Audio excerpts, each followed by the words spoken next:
So you might be looking at some reasons to not install iOS 26.3. Now, the big thing I can tell you is that iOS 26.3 is a good update if you're already on iOS, 26. If you're currently not on iOS 26, then I think it gets a little bit of a harder sell for this particular software. The number one reason why I think you shouldn't go through and install 26.3 is still because it is a not so stable update. So not to say that it's a terrible update or anything like that, but it still has its issues, and that is essentially the problem that we're running into. Compared to iOS 18, 26.3 still isn't that stable, and that is going to be a little bit of an issue that you might run into there.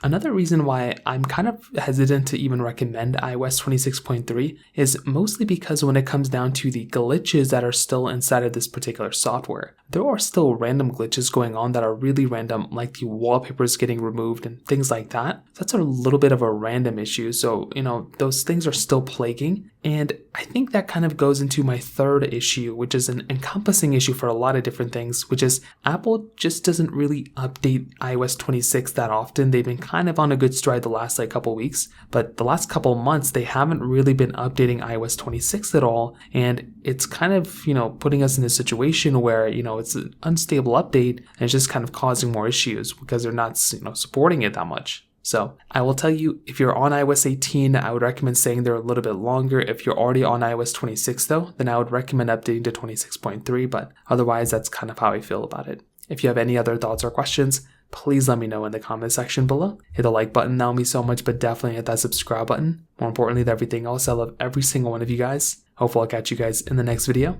Peace out till then.